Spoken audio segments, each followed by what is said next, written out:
Hey everybody, welcome back to another episode of Retro Horror School Talks. I'm Brandy, otherwise known as the Terrorific Lady, and we are going back, way back. That's too many ways, but way back to the golden age and era of horror, the 1970s. And I got a guy that now I can finally count on one hand how many times he's been on Retro Horror School Talks. This is his fifth time. David Weiner, writer, director, the In Search of Darkness series, and the upcoming In Search of Darkness 70s. So, David, great to have you back for the fifth time. Thank you. Thank you very much. Yeah. And yeah, I would say it's let's do way back, 5 decades and change. 70s was a long time ago. But it was an incredibly influential era, and we'll get right into it. But I'm very excited that after doing 3 1980s documentaries about 80s horror for In Search of Darkness, and then 2, part 1 and part 2, first half of the 90s, second half of the 90s, people were like, hey, let's do the 2000s next, right? And yeah, that would be the natural progression, but you're like, no, 70s. It's kind of like when you're looking at the big poster wall in the documentary and you think I'm going to do this, and then I do that instead. Yep, he's just got to keep you guessing, everybody. Got to keep you on your toes. I think it's more interesting. And just to explain in case anyone's curious, it was longer ago and we didn't do it. And the 70s is so incredibly influential with so many amazing, insane titles that the reality is we like to talk to as many people as possible from that era, and they're getting older and many are not around. And so I think it's mandatory that we go back in time before we move forward or make any other choices in terms of the direction that we go in.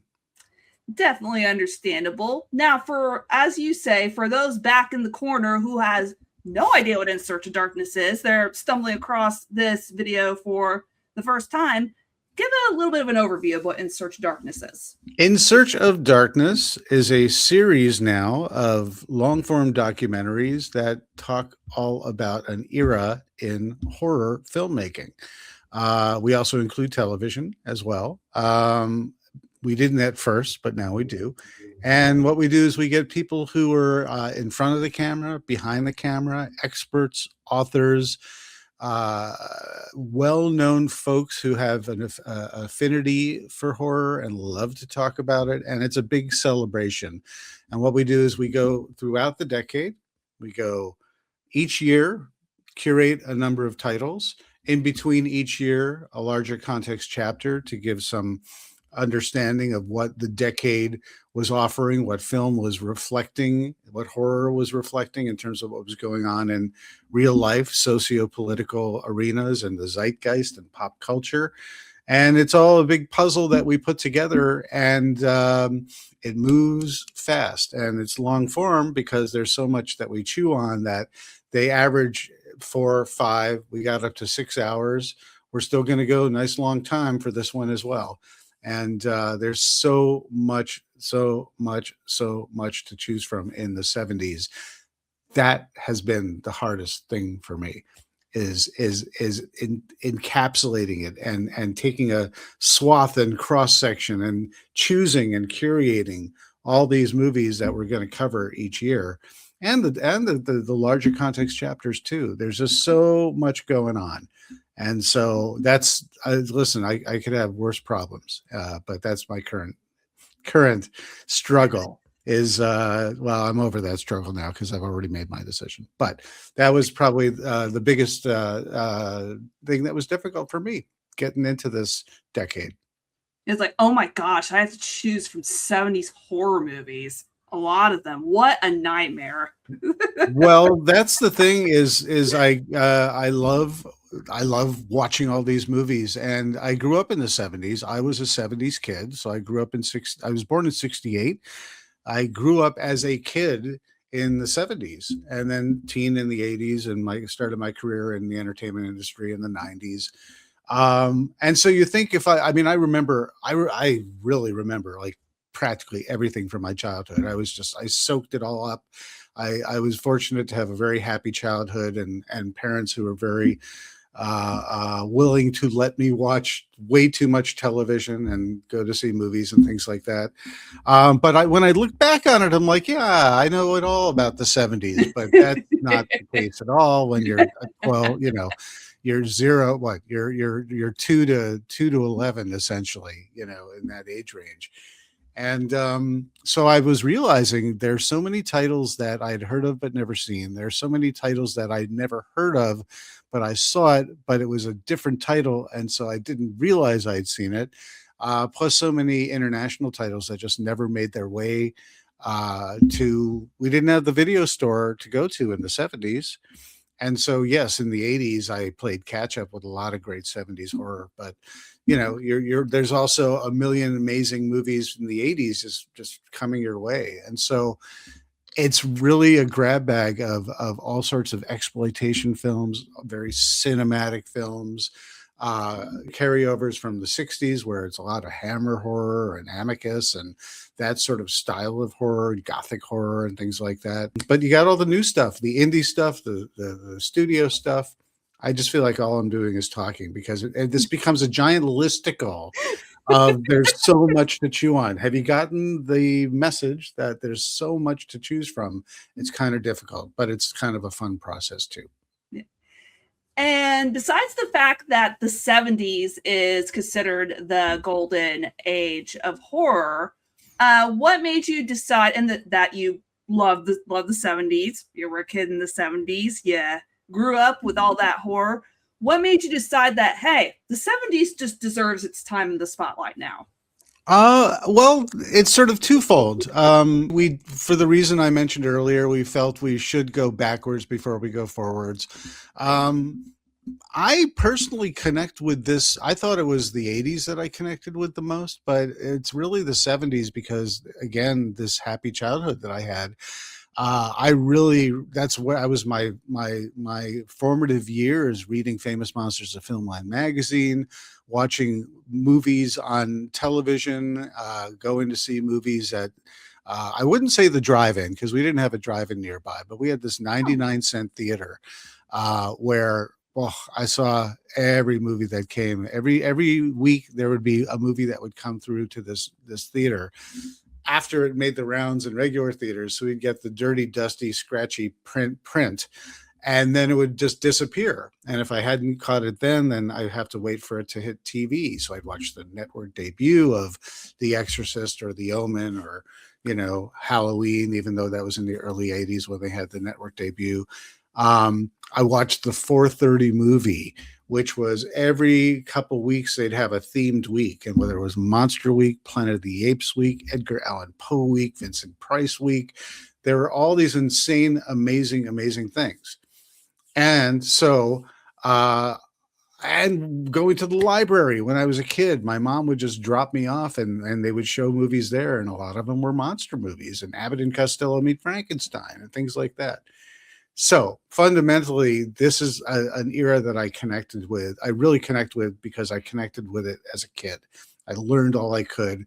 I drew monsters after I'd watch a monster movie. I didn't call it horror yet. I'd watch a monster movie and I'd draw comics and pictures and all that kind of fun stuff. And, I really connect with it for those reasons. And I think now it has such an incredible influence because some of the greatest movies that we still talk about to this day, and we'll get to those titles, but they still wield incredible power over filmmakers who want to do things like that, remakes and reboots and inspirations and all sorts of stuff like that. So I think I will say this, and not in a dismissive way, but I think if you're a horror fan and you don't value what the 70s had to offer and all the great filmmakers that came out of it, you need to pay more attention. If you heard the name Cronenberg, De Palma, Friedkin, Spielberg, Craven, Argento, all these guys really started doing their thing in the 70s. Even Alfred Hitchcock, he was Yeah. he did Frenzy in the early 70s, returning to horror. And so, gosh, there's just so much to chew on. Yeah, I kind of wish I had the I wasn't born in the 70s. I'm an 80s baby, but I only have that personal connection to the 70s because of my mom. So any horror movie that I like from the 70s is because my mom liked it or my mom showed it to me. So it's going to be very interesting to see a decade that I wasn't overly personally connected to come to life in this documentary. I think a lot of it is it's more than just the movie. It's also the marketing, it's the posters, it's the trailers, it's the movie listings in the newspaper. There are all these these lobby cards, all these sort of little pieces that were marketing these films, trying to get the audience in there, trying to dare the audience that it's only a movie. You have to repeat to yourself, it's only a movie. It's only a movie. It's only a movie. And you had, really clever marketing that was really fun. And, I was not the target audience because I was still a kid, but I remember it so much. And I remember seeing ads on the TV for things that scared me just because it existed, or people were talking about it. I mean, and I wanted to know more, but I was still young. And so sometimes I begged my parents I begged my parents to see Jaws. They're like, no, you're never gonna swim again. You can't watch it, or I'd see everyone was talking about Halloween, and I'm like, Halloween, I love Halloween. Oh wait, this is about a guy who kills people on Halloween. Wait a minute, can I see this? No, I'm not even going to bother asking my parents because they're going to shoot me down.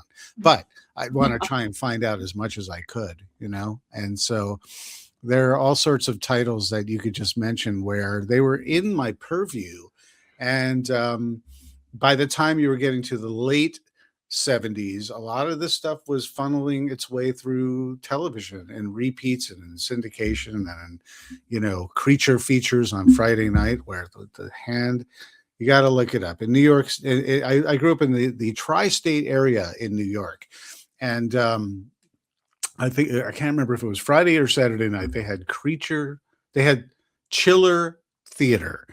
And Chiller Theater started with this, and you can just type in Chiller Theater hand on YouTube, and you'll see this sort of stop motion hand that comes up, and something's weird about it, and you realize it's got 6 fingers. It spells out chiller. It's on this cool. I am not doing it justice, but it's something that's imprinted on my brain that Chiller Theater would start, and I had to watch, because I would get to see something super cool and super memorable and super chilling.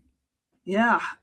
Man, there's also just so many different horror films that came out during this period. It's just, I feel like it was a very influential period because, like you said, Wes Craven got his start in the 70s. Then you have films like Texas Chain Saw Massacre, Carrie, Halloween, The Exorcist. My mom begged her parents to go see that movie, and they were like, no, you're not going to see The Exorcist. Are you kidding me? And Phantasm, and the list goes on and on and on. So what is it about the 70s that makes it, in my opinion, such a loaded decade? Well, it's a wide variety of something for everyone, but it was very much reflecting the times, and the times were pretty dark and cynical, and the new Hollywood that was sort of stepping in and sort of taking over the reins. You could have something, I think using Texas Chainsaw and Exorcist are like two opposite ends of the spectrum that make perfect sense. They're both iconic top 100 movies, but one was a small indie production that wasn't even called Texas Chainsaw Massacre. It was called Leatherface. And they decided that they needed to market it where people would understand what they're getting. And it's like, it's in Texas. There's a chainsaw. It's a massacre. May or may not be a massacre. You're just going to have to see for yourself if you go see. But that was an independent film made for a very small budget. Put Toby Hooper on the map. Of course, we have to mention Toby Hooper. And but the thing is, it was independent and it made a massive amount of money and turns Hollywood's head, saying, "Wait a minute, there's something here that we need to pay attention to." Same thing with The Exorcist. That was based on a bestseller. Rosemary's Baby does really well at the box office. Warner Brothers is like, "Wait, we need to do more satanic stuff, please. You know, this will be perfect." And they kind of were like, "Well, listen, these horror movies are starting to do really well, especially the satanic stuff." There's a whole other story where I'll connect that, but because of the satanic stuff being kind of trendy, you could have William Friedkin come in, who's a little more of a journeyman director. He's not known as a horror director, but he's incredibly capable, and he really dials into what this story is capable of. And this is essentially the first blockbuster, where literally people were waiting around the block, stories of people passing out and freaking out and fainting and barfing, their own pea green soup in there. It's pretty insane. It's pretty insane. But those reflect the two opposite ends of the spectrum of what was coming out with horror. And the most important thing is, and then I'll be quiet and wait for your next question, but this all changed, and this was gorier, racier, sexier, bloodier, you name it. It was way more intense because, especially with these exploitation movies where they can advertise it however they wanted, and the indie films, which were going from grindhouse to grindhouse or drive-in to drive-in, but the studios were getting in on the game. But the thing is, as you know, and we could talk about it, the Hays Code of self-censorship went away, and the new ratings of the MPAA, the Motion Picture Association of America, you could do the movie you wanted, and you just were hoping that you wouldn't get an X to be confused with X-rated porn films that were really exploding. And, you wanted to be able to advertise in the paper, and you didn't want to, limit your audience. So you might have to cut a couple things for, lose a couple frames so you can get your R rating. But the thing is, they would just slap a rating on it. You could do essentially anything you wanted. And people would just be like, "Holy crap, is Texas Chainsaw, is this a snuff film?" They didn't know. They could be. Jeez. Wow, it just seems almost like the Wild Wild West. I think of the 70s horror as like the Wild Wild West, because there was a lot of just like, and I think that's what delineates it from the 80s, is because the 70s, it's like they were trying everything and anything. They were seeing what boundaries they could push and then tried to step over the boundaries that they were pushing.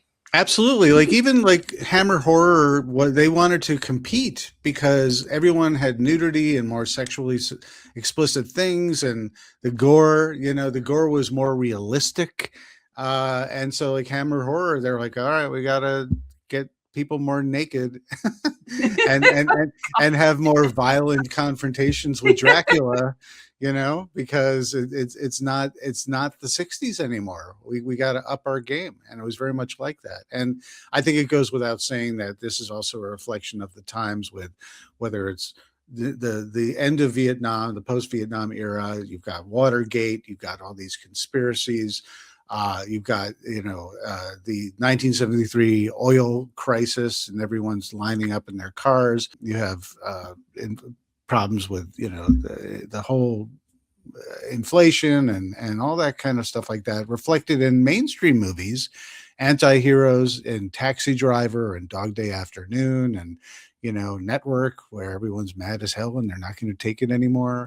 The China syndrome is taking on things like what's going on with all these nuclear reactors. I thought they were it's the new solar energy. It's just nuclear. It's okay. Wait a minute, maybe it's not. We literally had 3 Mile Island, where everyone thought, I lived I mean, I've lived far enough, but I lived close enough to 3 Mile Island to be concerned if that was going to be affecting me. So, gosh, there's this, I say gosh a lot because I'm like, gosh darn, things were tough. But it was a very challenging era. And I think people, of course, wanted to escape to the movies. But I think the horror was also using their medium as a way to reflect what was going on in society at the time. When I think about watching 70s horror today, especially, it's like been 56 years since 1970 at least. Wowee. But 56 years. So I think about that it's really important to know the context of the times, just like when you're watching 70s horror, because there may be, unlike with any horror, because there may be some things that you just don't get, and you would have to understand the historical context. Yeah. I mean, I think it should not be intimidating for anyone who doesn't understand that era, or they slept through that day in history class. It's okay.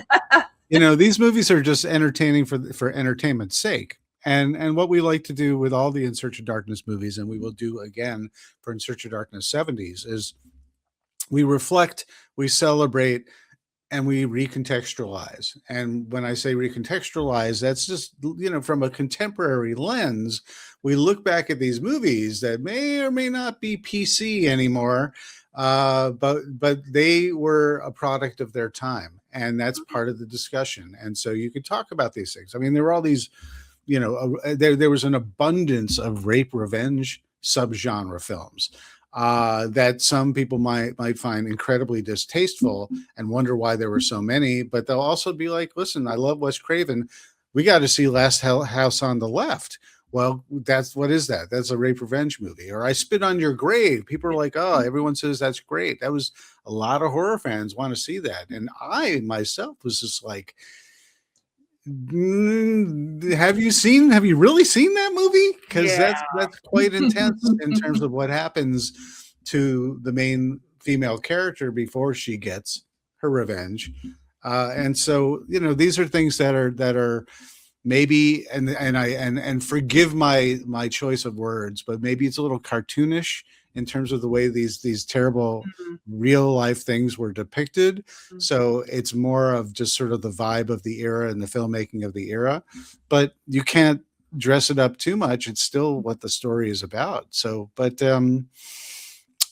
yeah. See, I've lost myself down the rape revenge subgenre rabbit hole, but you have to also throw in like Straw Dogs and things like that, or even Deliverance. Those each of those movies have some serious hardcore things that you would not want to happen to you, and that was part of the horror, the real life horror for those particular movies, Yeah. Versus supernatural. Or satanic or anything like that. Yeah, because you could imagine that kind of thing like taking place like in your own backyard. God, like I hope not. You don't want to wander into some backwoods town with a weird kid playing the banjo. Right? Ding, ding, ding, ding, ding, ding, ding, ding. But even like Wicker Man, Wicker Man is not supernatural at all, but it's definitely a horror film, and it's definitely not what you expect. And it's the ideal example of folk horror, and there are many films like that, like Blood on Satan's Claw and stuff like that. That definitely gets more into the supernatural territory. And I should stop now because so many people may have not seen that, but like it's such a great movie that I want to be able to point people to it so they can understand what's going on. He recommends that, so watch it. So that's all we'll say about that. As you're working on this documentary, you get to watch a whole bunch of 70s horror. So what has stood out to you the most so far about the decade? Like themes, surprises, just anything that has changed your perspective on 70s and 70s horror? Well, I love that the heroes of my youth growing up watching these on TV, Peter Cushing, Christopher Lee, Vincent Price, So many of these classic actors who are just icons, towering icons of the era, they were still doing their thing in the early 70s, and they're like in every movie, it seems, at least up Yeah. until about 75.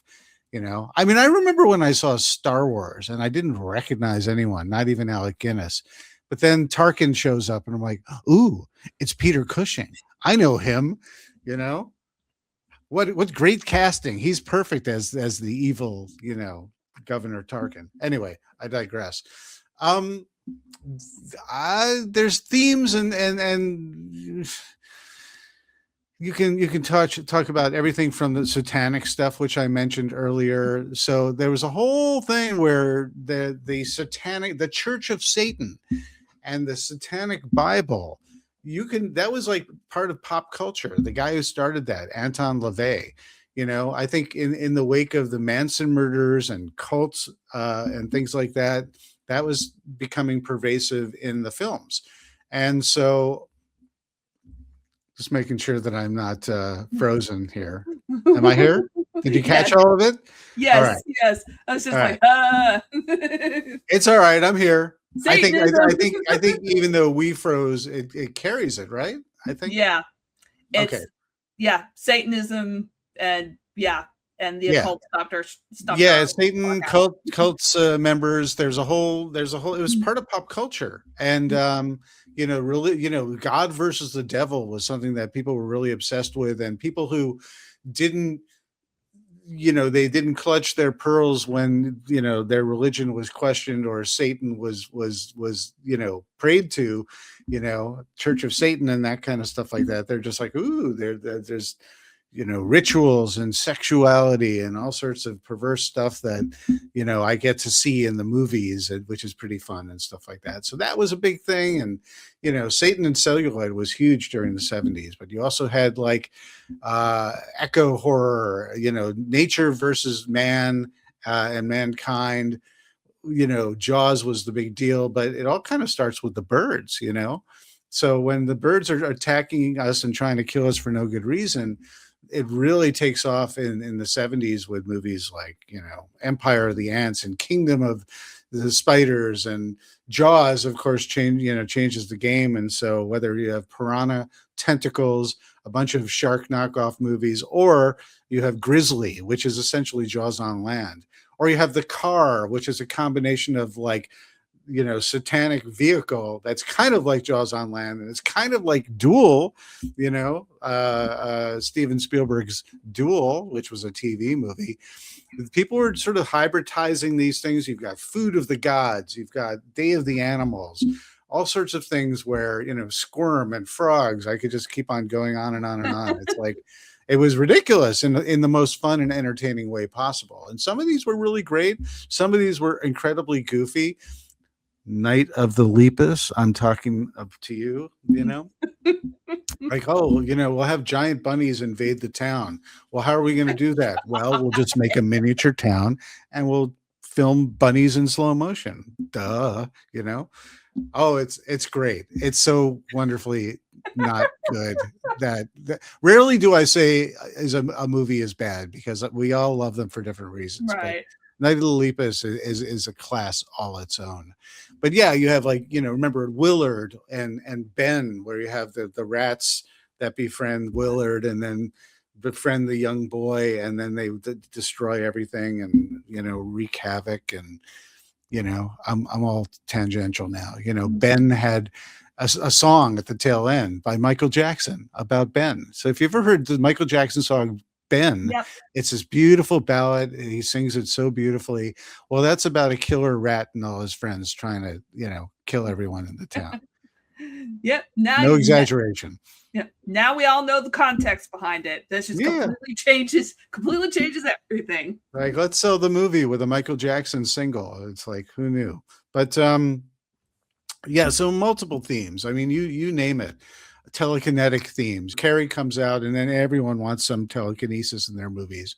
So you have the Medusa touch. You have the Fury, which isn't two back to back, actually. Brian De Palma films and so on. if there was a trend, people would pick up on it. So if The Exorcist does well, everyone's got to have their possessed character film. Blaxploitation was still doing its thing, and they're like, well, let's do Blackula. And well, if we're going to do Blackula and Blackula scream, we got to have Black Frankenstein too, right? Blackenstein. Anyway, it's wonderfully crazy time. Anything goes, and a variety of themes. I mean, I can touch on all sorts of other stuff too, but once again, I feel like I'm a listicle because I know I'm not even covering it all. To me, it just shows like that you're excited and you just have a lot to say just about the 70s. So it's like, which is great. If it was just like radio silence, then I'd be a little worried. Well, it was good time. I liked the movies. Next question.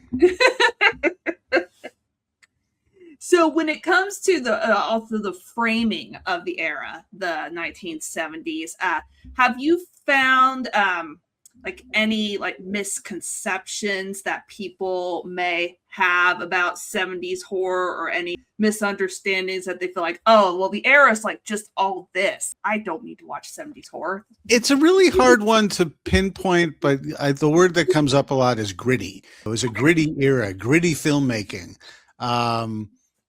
Gritty, literally the celluloid was dirty. It was that kind of gritty, and there are certain films, but I mean, a weird example of gritty versus not gritty, and it's the same exact film for me, is the one everyone knows, and pretty well, very well, and that's Texas Chain Saw Massacre. And so what I'm saying specifically for that, is that it's misleading. There is no massacre. No. B, it feels like a document. This is in no special order. B, it feels like a documentary. It's got, they took the cameras off the tripod, so there was a lot more handheld stuff. But it really feels, when I first saw that, I saw it on video, and it was a muddy video, and I felt like I was watching like a documentary. It scared the living crap out of me because there was so much screaming, and it was horrifying to me. And for years, I considered that the scariest movie I'd ever seen. That being said, I knew about it. I'd seen enough bits and pieces enough, and I'd revisited it various times where it wasn't scary to me anymore. But for In Search of Darkness 70s, I revisited it yet again, but it was the first time in my personal life that I'd seen a pristine print, like the 4K, just clean, colorful, amazing. And to me, it's no longer a gritty film. It's one of the most cinematic films of coming out of the 70s that I ever thought I would see, because my perception was different going in every single time. And I finally got an amazing print, and it really sort of cemented the idea that so many of these films looked beautiful, just beautiful cinematography, amazing landscapes, camera movements and choices mixed with the sound design that make it an incredibly amazing experience. Just like my sneeze just now. Thank you. Very cinematic sneeze. And so I revisit a lot of these movies that I kind of feel like we're in this sort of gritty category, and I realize, well, you get a nice print, and it's actually gorgeous. But the innovation just in the filmmaking styles, really, while hitting the spectrum, I did a revisit of Frenzy, and Frenzy, to me, I had to stop and watch a scene 2-3 different times, because Frenzy's about this. It takes place in London. I don't want to give away too much away for those who haven't seen Alfred Hitchcock's Frenzy, but it's about a murderer and a serial killer. And there is one amazing shot where, because we've already seen this murderer do his thing, he follows up another person, and we hear behind the closed door on the second floor of this flat what's going on. And because we know what's going on, and Hitchcock has already established it, all he does is he just pans back. He goes down the stairs, slowly all the way down the stairs, goes out the front door into Camden Market where all these people are busy about their day carrying, sacks of food and stuff like that. And it's an amazing shot because all I could think of from a cinematic point of view was they had no steady cam. How did they do that? How did they do that? And I Yeah. had to watch that shot a couple times. And I will leave it there.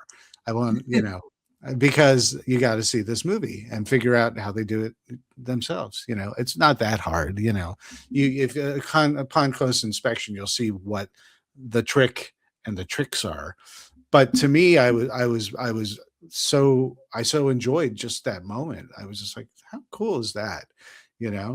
Hitchcock totally on his game, changing the way film is made in a horror movie in the 70s. It was awesome. Yeah. It also sounds like, from what I'm hearing, that you gained like a lot of just new appreciation for 70s horror, just being able to see it in its non-literally gritty format, like the beautiful way it was meant to be seen. A lot of the films that I saw were cut to shreds. They were hacked to bits. Literally, it was a massacre. Yeah. So this 4:30 movie that I talk about that I have such a fondness for, the reality is it was a 90-minute time slot from 4:30 to 6, and then Star Trek would come on. And so actually it wasn't, that was a different channel. I'd have to switch from 7 to channel 11. But so, and then dinner time, Star Trek would be done and Mom would say it was dinner time. And I'd always just time it just right where I could fit the 4:30 movie in and Star Trek, but I digress. So the 4:30 movie has a bunch of commercials and it's a 90-minute time slot. So you could take any movie and fit it in there. Well, you only get about 70, 75 minutes of movie. They have 15, 20 minutes of commercials. So they just hacked that to bits. Like all I remember is like there were certain exceptions every now and then. Like if they had Planet of the Apes week, Planet of the Apes was the only one that they would do over 2 days. So they would do 90 minutes because it wasn't even 90 minutes. They would do the first part 1 and part 2 Monday and Tuesday, because for some reason they had tremendous respect for the first Planet of the Apes. So they would stretch that over 2 nights. But I would revisit so many of these movies now, contemporary times, like, oh gosh, why don't I remember this? And why don't I remember that? Well, it's because they were mercilessly excised and left on the cutting room floor. And also it was television versus the movie theater, and you couldn't show certain things. So you just combine the two. And I feel like I'm seeing a bunch of brand new films. And so greatest homework in the world. Yeah, that definitely sounds like it. And I just love like watching horror movies in general, just to see like what new things I notice. I could have seen a horror movie like maybe 10, 15 times, and I'll always find something new every time I watch it. It's just, it's the best. Well, that makes you a film scholar, to a certain extent. Ultimately, anyone who is intrigued by the filmmaking process to the point where they come back to it multiple times to deconstruct it, that's awesome. That just means, whether or not you have a degree or not, it's ultimately something that says a lot about you as a person who wants to really understand just all the interesting approaches and dynamics of creating the ultimate scare, the ultimate atmosphere, all these things. It makes what we love so much about horror so important to us. Yeah, like I notice things now, just like I said, like the steady shots, like without just like the steady cam, and even things like color grading, and just like maybe why they chose to pace a scene like the way that they did, just like how music works in the scene. Just like I just love like diving deep into films like that. I to this day, I was 12 years old. I saw The Shining in 1980. My dad allowed me to see it. And I to this day remember being just fascinated at the ending. I was of course riveted with the whole story, yeah, to the point where we got into the maze. But I remember even then, the first time I saw that, I knew enough about film that, you've got a dolly on a track and that kind of stuff like that. And that's how you get a moving camera. And so when, Danny's being chased in the maze, I was just like, how are they doing this? Like, what? My mind did not comprehend how they were capable of filming something so amazing. And so, we all know now, but hey, good stuff. Yeah, just great stuff. I'm very like hyperbolic tonight. So, well, it is, I mean, I will take this moment just to say that so many of us and anyone who's listening now, and just, we all love movies. Reason why anyone is remotely interested in a documentary about movies versus just a movie is because they want to understand, how were these made? How were they perceived? Where did they fit in the time period, and how are they perceived now?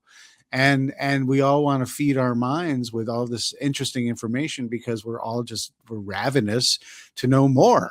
And I'm the first to say that, listen, not everything in an In Search of Darkness documentary is brand new material in terms of these stories that we tell. People watch them and they say, oh, I knew that. I knew that. Oh, I never knew that. Or, oh, really? I never even heard of that film. Well, that's the little nuggets that you get. But if you already know about it, that's okay too, because that just validates how much of a fan you are.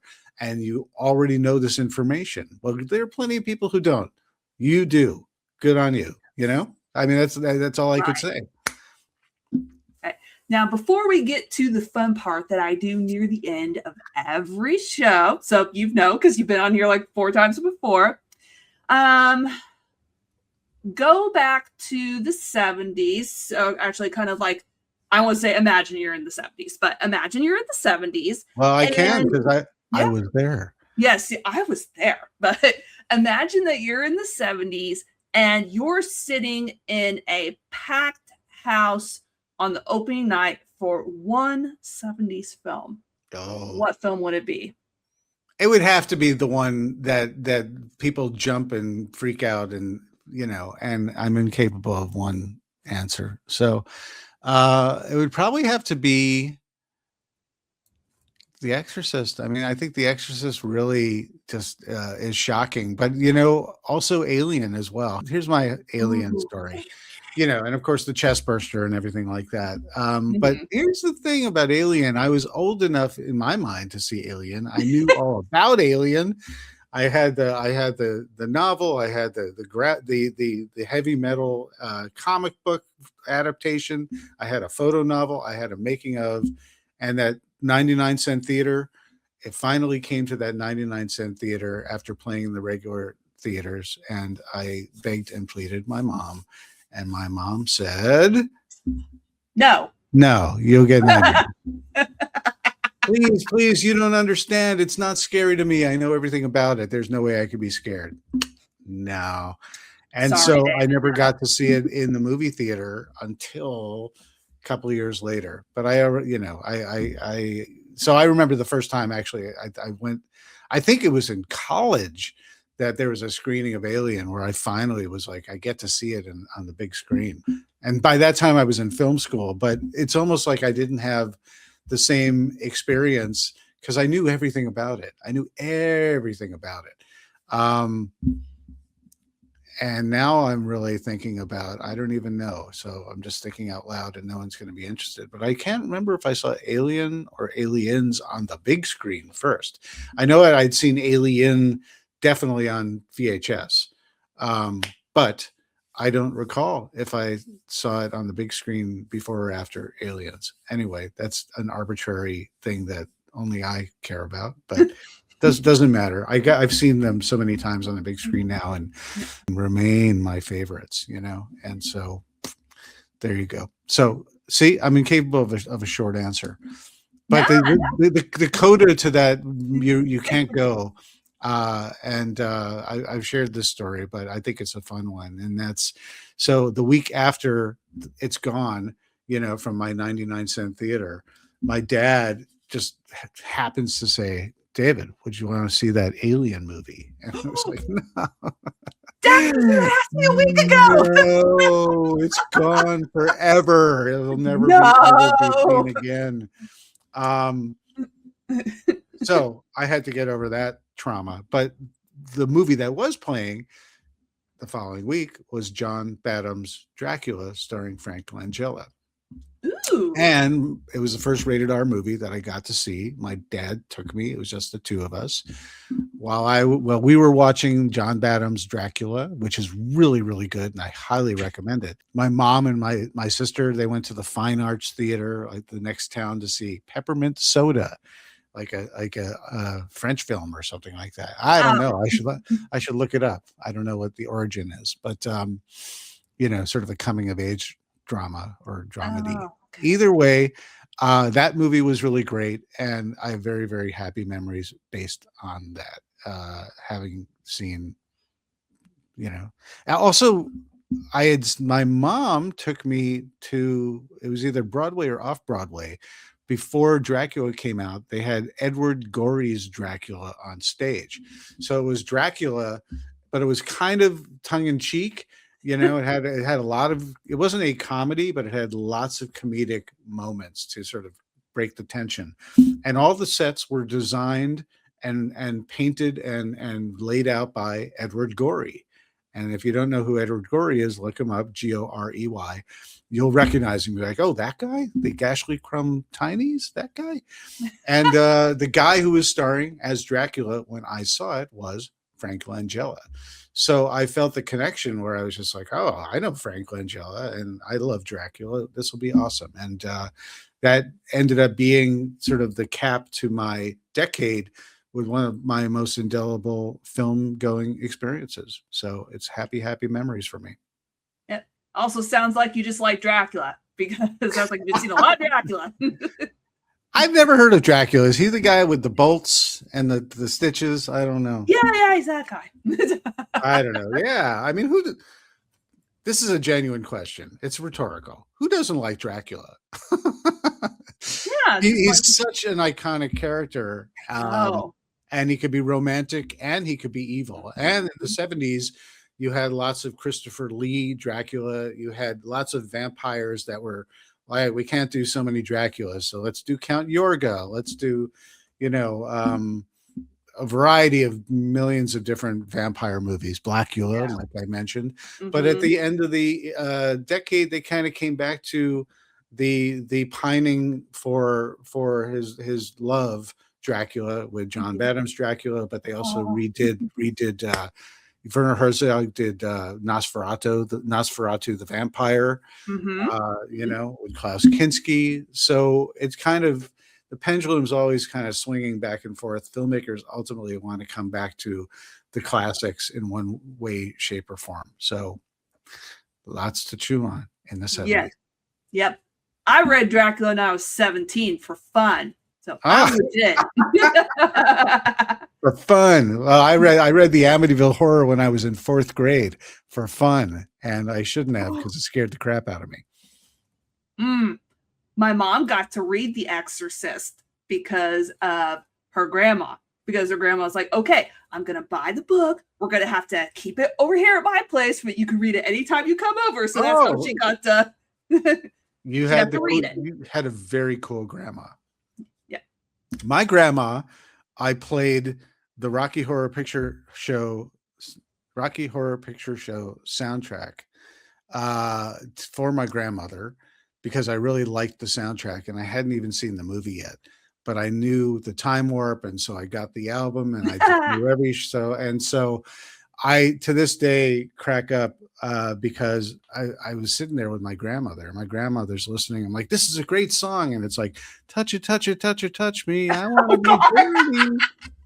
And I'm like, isn't that a great song? And then like the next one, sweet transvestite, and my grandma is just like, I'm liking this. Yeah, it's good stuff.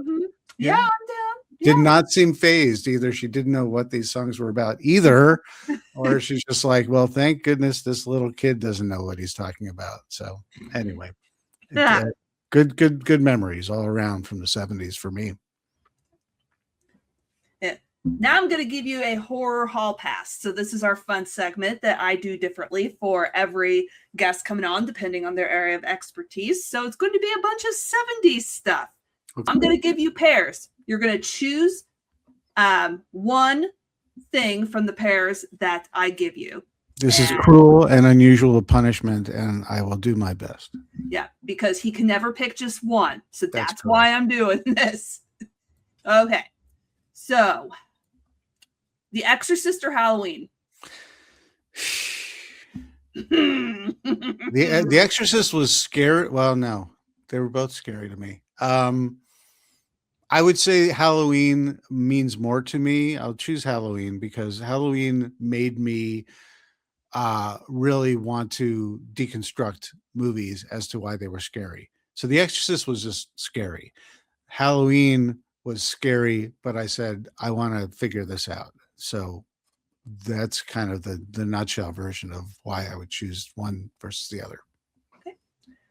Black Christmas or When a Stranger Calls? I always liked Black Christmas. I feel like that sort of kicked off the slasher, the holiday slasher, Bob Clark's movie a little more. But that movie, I think, is way more perverse. Yeah. So to me, it's more entertaining because I'm a bit shocked whenever that guy's chatting on the phone. Some of the things that he says, I on a revisit, I was just like, oh gosh, I forgot that it's this crass. But that makes it more fun, doesn't it? It does. It does. Now you have to choose between two horror movies that have a lot of red in them. Carrie or Suspiria? Ah, I thought you said bread. Yeah, yeah, bread. They have a lot of bread. They eat bread. So I like Carrie because she's always munching on a Kaiser roll.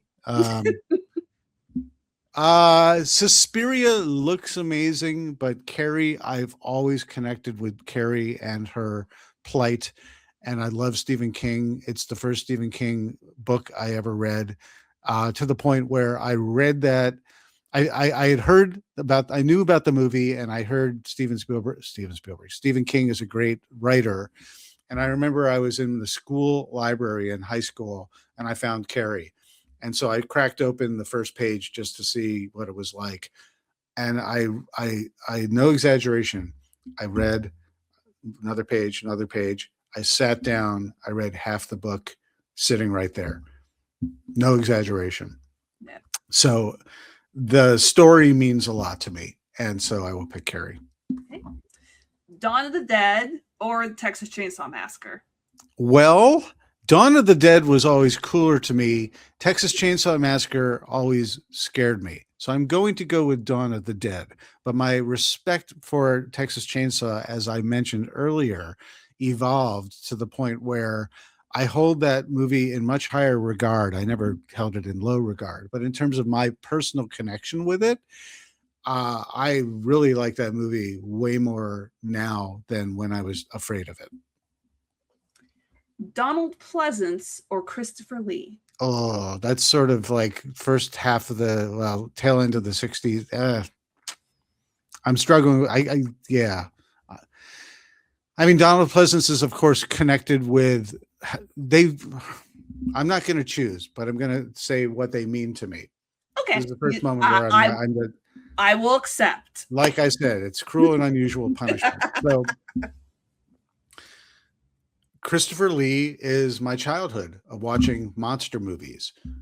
Donald Pleasance is my evolution into watching horror movies. I'll keep it as simple as that. Right. In terms of what I associate them with. So they're sort of like my adolescence really began when I saw Halloween. All right. I will accept. That's the only one question I will accept. Okay. Okay.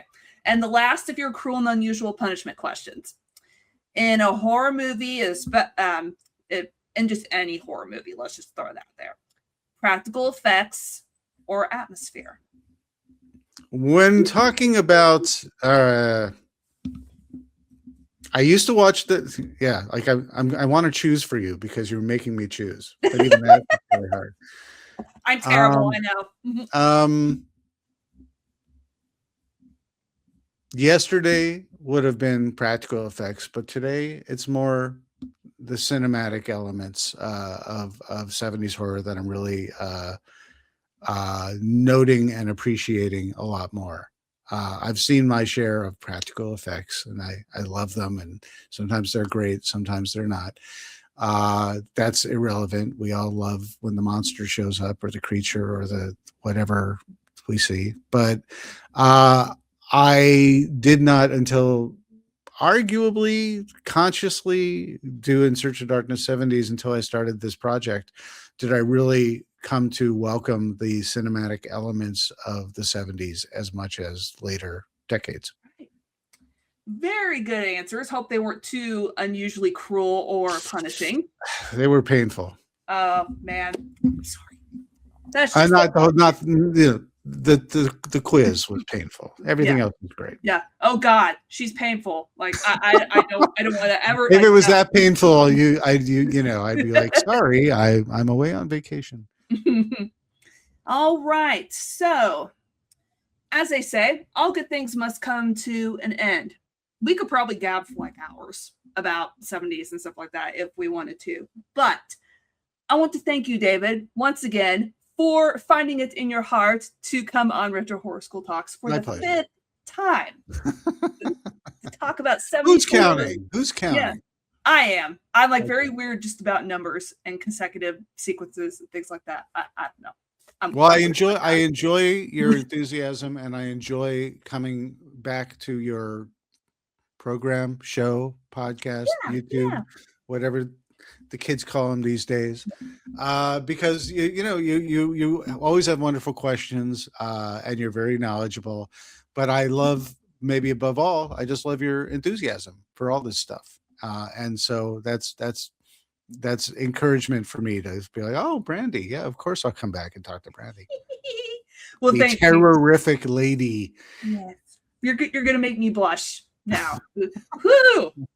All right, now for this In Search of Darkness 70s documentary, it's on pre-order right now. So how can people get it? When does this pre-order end? And what kind of goodies do they get with this? Well, between now and July 1st, the pre-order has begun.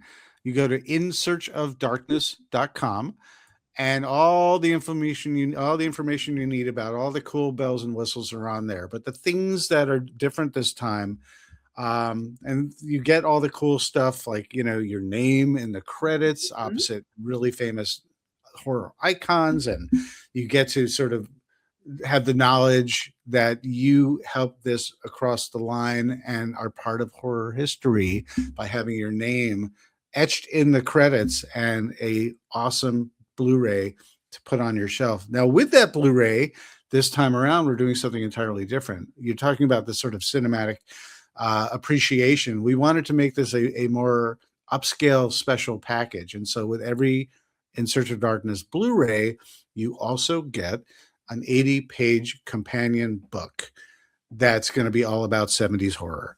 And we're excited to put that together. And that just comes with the package. Now, all the other cool stuff that you like, the posters and the t-shirts, that stuff is available, and different upgrades. If you missed In Search of Darkness, previous ones, the 80s trilogy, the 90s duology, you can get those. Some of the other Creator VC stuff that we've done that are awesome, like Aliens Expanded or The Thing Expanded, which focus on those individual films. You can get those physical media, hard copies, physical media to put on your shelf if you haven't gotten them yet. If you have no space on your shelf, you could get just digital downloads, get soundtrack, all sorts of stuff. But go to insearchofdarkness.com and be part of horror history, and do it now. Now, just so you understand, we are in production now. Production takes time to do a long ass documentary that's going to be 5 hours and change, and who knows how long. I'm not going to promise how long or short, but it's going to be like the others. It's going to be easily 5 hours long. And So yeah, it takes a little time to put these things together. So I'm currently having a blast talking to amazing icons of this era who have been in front of the camera and behind the camera. And then I get to my experts and the authors and all sorts of stuff like that. And so I'm enjoying this. And so we'll give you production updates and a Yeah. little sneak peek here and there selectively as we go when we have things to show you and you guys get to see it first. All the fun stuff that we do, we are continuing to do. And there you go. And if people want to keep an eye on how things are going with this documentary on social media, they're going to have to go to at 80s Horror Doc. Yes. So yes, what can I say? We picked that one thinking we were just going to do one documentary about the 80s, and who knew? So we have such a wonderful following and community on 80s Horror Doc, 80S, 80s Horror Doc, that we've always kept those handles on X, on Instagram, on Facebook. We're on Blue Sky now as well. And so, yeah, you could just follow what I'm doing, how the documentary is coming along, all that kind of stuff, our other projects with Creator VC, and keep in touch and share the things that you love as well with us. Yes, absolutely. It's a great community over there, people. You definitely need to join it. It's awesome. I speak from experience, firsthand experience. Yeah. All right. Well, we're going to officially wrap things up now. So thank you to everybody out there who watched or listened to this episode of Retro Horror School Talks. Like, share, subscribe, do all the things, and especially share this episode with people who are interested in 70s horror and may want to get a 5 or 6 hour documentary about this golden era of horror. Absolutely. Do what Brandy says or suffer the consequences. Do what I say. Class dismissed for now, but I'll see you next time.